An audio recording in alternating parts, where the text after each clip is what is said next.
कैसे हैं आप सब लोग। उम्मीद करता आप अच्छे होंगे। अगर आपके फ्रिज में गैस डालने के बाद भी आपके फ्रिज में ठंडक नहीं आ रही, बर्फ नहीं जम रही है, तो इसके पीछे सबसे मूल कारण जो होता है वो आपकी गैस की समस्या होती है। गैस कहीं ना कहीं आपकी लीकेज हो रही है और लीकेज ज़्यादा हो रही है, जिस वजह से आप गैस डालने के बाद भी उसमें उसमें ठंडक वगैरह रुक नहीं रही है।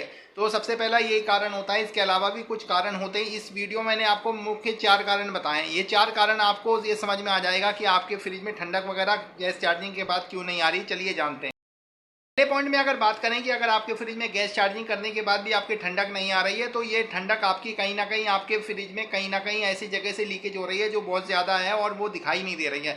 बहुत सारे इवेपोरेटर कॉइल ऐसे होते हैं कि जहाँ से माइनर लीकेज वगैरह हो जाती है और हम गैस चार्जिंग वगैरह करते रहते हैं तो उसमें लीकेज वगैरह हमें दिखाई नहीं देती, परंतु हमारी ठंडक वगैरह और बर्फ नहीं जमती और गैस चार्जिंग हम करते रहते हैं। इसके अलावा मेरे एक्सपीरियंस में मैंने बहुत सारे कंडेंसर कॉइल ऐसे देखे हैं जो कि इंटरनल यानी कि फ्रिज की बॉडी के अंदर लगे होते हैं। हम गैस चार्जिंग कर देते हैं और कुछ समय के बाद उसमें से गैस का रिसाव हो जाता है, यानी कि एक दिन के बाद हो जाता है। कई बार तो मैंने एक एक घंटे में भी गैस का रिसाव देखा है। परंतु इसमें प्रॉपर तरीके से लीकेज की जांच करनी चाहिए और लीकेज की आप जांच करेंगे तो आपको लीकेज वगैरह मिल जाएगी। और इस कंडीशन में अगर आपकी बार बार लीकेज हो रही है तो आपको गैस डाल के अपना पैसा बर्बाद नहीं करना है।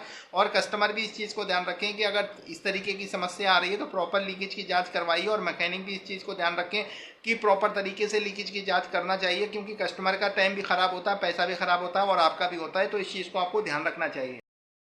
चलाने के बाद गैस चार्जिंग करने के बाद अगर आपकी ठंडक नहीं आ रही है तो ये सबसे पहला जो मैंने आपको गैस का लीकेज का बताया वो तो आपको चेक करना है। उसके अलावा जो दूसरे पॉइंट में आपकी आती है वो गैस चॉकिंग की समस्या आती है। गैस चॉकिंग फ्रिज में एक जटिल समस्या होती है, जो कि आपका फ्रिज काफ़ी साल पुराना हो जाता है तो उसमें गैस चॉकिंग यानी कि ऑयल वगैरह आपकी लाइनों वगैरह में रुकने लगता है। और इसकी सफाई वगैरह प्रॉपर तरीके से अगर आप करेंगे, फ्लशिंग वगैरह करके गैस चार्जिंग करेंगे तो ये समस्या आपकी गैस चॉकिंग की नहीं रहेगी।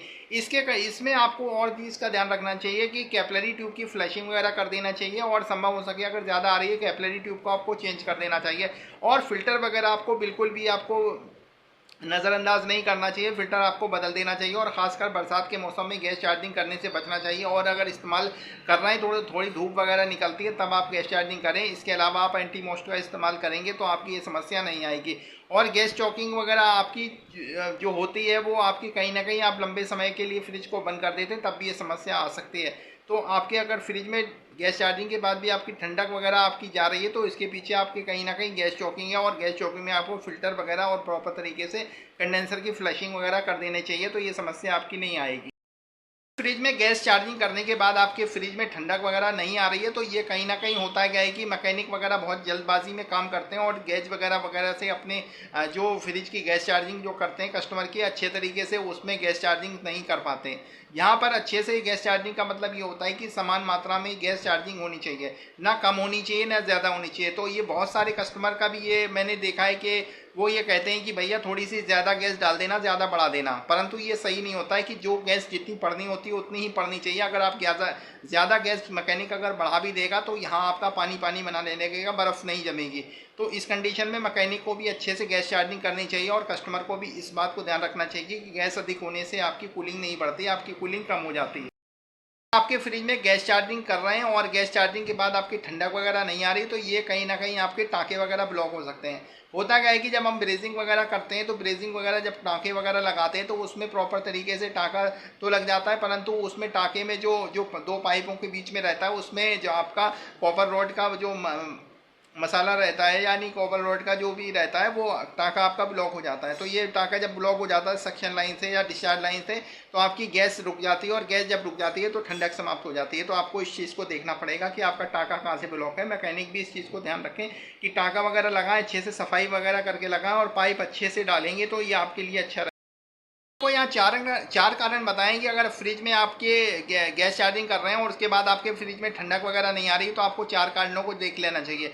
गैस चार्जिंग आप जब भी करवाएं तो अच्छे मैकेनिक से करवाएं, कुशल मैकेनिक से करवाएं। और खासकर इस चीज़ का ध्यान रखें कि अगर लीकेज वगैरह बार बार हो रही है तो उसको बार बार गैस चार्जिंग ना करवाएं।